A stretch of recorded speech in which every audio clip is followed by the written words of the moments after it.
Hello everyone, कैसे हैं आप लोग। तो पांचों पांडवों का जन्म हो चुका है। डे 15 है आज हमारा महाभारत का। और कौन सा ऐसा श्राप जो राजा पांडु की मृत्यु हुई, जिसके बाद कुरुवंश की पूरी आगे का इतिहास बदल गया। पांचों पांडवों का जन्म हो चुका था, सब कुछ ठीक लग रहा था, लेकिन एक दिन राजा पांडु अपनी भावनाओं पर नियंत्रण नहीं रख पाए और वर्षों पहले जो मिला श्राप था उसी दिन वो सच हो गया और उसी दिन से पांडवों की संघर्ष चालू हुआ। पिछले एपिसोड में आपने देखा कि युधिष्ठिर, भीम, अर्जुन, नकुल, सहदेव सबका जन्म हो चुका है और राजा पांडु अपने परिवार के साथ तपस्वी जीवन जी रहे हैं, लेकिन ऋषि किंडम का श्राप कभी नहीं भूल पाए कि उन्हें अगर किसी भी पत्नी के साथ, कुंती या माद्री के साथ अगर दाम्पत्य संबंध बनाने का प्रयास किया तो उसी क्षणिक उनका देहांत हो जाएगा, उनकी मृत्यु हो जाएगी। वर्षों तक तो उन्होंने संयम रखा, लेकिन मनुष्य तो मनुष्य।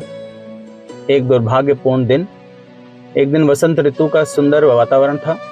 वन में चारों तरफ फूल खिले थे। परंपरा के अनुसार उसी समय राजा पांडु ने माद्री को देखा और क्षणिक रूप में अपने मन और अपनी इंद्रियों को खो बैठे। माद्री ने उन्हें श्राप की याद दिलाने का प्रयास भी किया, लेकिन पांडव अपने भावनाओं का वेग नहीं रोक पाए। जैसे ही श्राप की मर्यादा का उल्लंघन हुआ, ऋषि किंडम का श्राप तुरंत प्रभावी हो गया और राजा पांडु का निधन हो गया। माद्री ने निर्णय लिया। राजा पांडु की मृत्यु के बाद पूरा वन शोक में चला गया। माद्री स्वयं इस घटना को अपने खुद के लिए जिम्मेदार मानती हैं कि उनकी वजह से सारी चीज़ें हुई। उन्होंने कुंती से कहा, इन पांचों पुत्रों का देखभाल आप मुझसे बेहतर कर सकती हैं, मैं अपने पति के बिना नहीं जी पाऊंगी।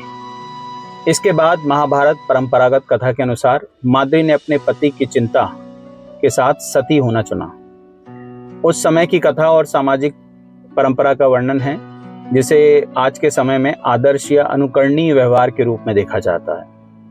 इस प्रकार नकुल और सहदेव की जिम्मेदारी भी मां कुंती पे आ गई। अब कुंती के सामने एक बहुत बड़ी चुनौती थी। अपने पांचों छोटे बेटों के साथ, जिसके पास पति का सहारा नहीं, जिसके पास राजमहल नहीं, फिर भी उन्होंने हिम्मत नहीं हारी। उन्होंने निश्चय किया, पांचों पुत्रों का पालन पोषण किया और प्रेम से रहे। उन्होंने कभी किसी के साथ भेद नहीं किया कि माद्री का बेटा कौन है या मेरा बेटा कौन है। यही कारण था कि पांचों एकजुट रहे। राजा पांडु के निधन के बाद महर्षियों ने निर्णय लिया कि कुंती और पांचों बालकों को हस्तिनापुर लौटाना चाहिए। जब वे हस्तिनापुर पहुंचे तो पूरा राजमहल शोक में डूब गया। भीष्म, धृतराष्ट्र, विदुर, अन्य सभी, उन्होंने उनका स्वागत किया। यहाँ से पांडवों का नया जीवन शुरू हुआ। लेकिन हस्तिनापुर में उनका स्वागत केवल प्रेम से नहीं हुआ, उनका सामना हुआ दुर्योधन, जो ईर्षा के लिए जाना जाता था। गहरी सीख यही है, राजा पांडु की कहानी हमें सिखाती है, मन पर नियंत्रण खोने से परिणाम गंभीर हो सकते हैं। जीवन में अनुशासन केवल दूसरों के लिए नहीं, स्वयं की रक्षा के लिए भी किया जाना चाहिए। कठिन परिस्थितियों में साहस और जिम्मेदारी ही परिवार को संभालते हैं।